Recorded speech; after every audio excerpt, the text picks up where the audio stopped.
Hi guys, it's Laura again.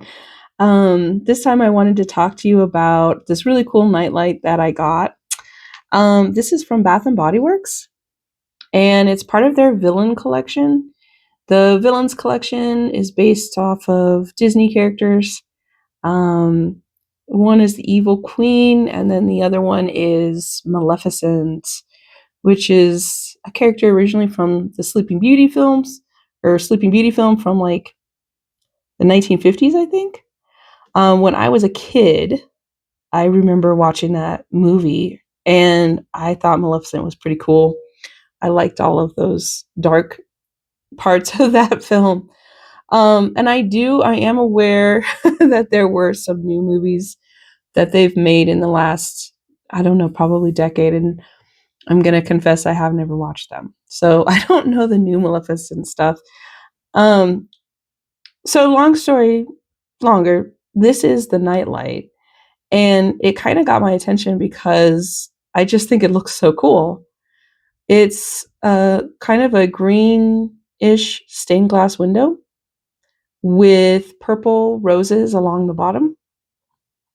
The raven or crow, I'm not quite sure if it's a raven or a crow. I think it might be a raven. And then the wings, the like bat wings along the side, and then Maleficent, sort of like the horns going up the top. So I thought this was a really cool looking nightlight.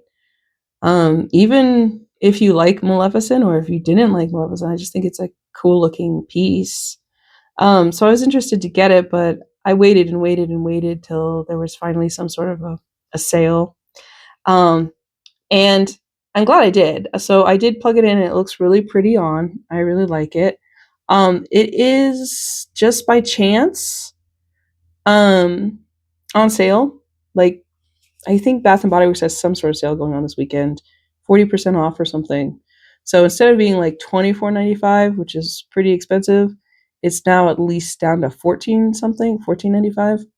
So if you are interested in this, they do still have it. But it's a really cool nightlight. It is scent control, which is nice. I've used scent control a couple of times, and it definitely is nice to have that option. And then another thing that I learned from Bonnie at Queen of the Girl Geeks that I always like to mention is that, and I didn't know it for a really long time, is that these prongs, you can rotate them around. So I always like to say that to people because sometimes, like, I didn't realize it for the longest time, and I was always like, what am I supposed to do? So, really cool piece. I'll do a short about it and kind of show you what it looks like when it's lit up. But I guess that's all for now, guys. And I'll come back a little later with some more.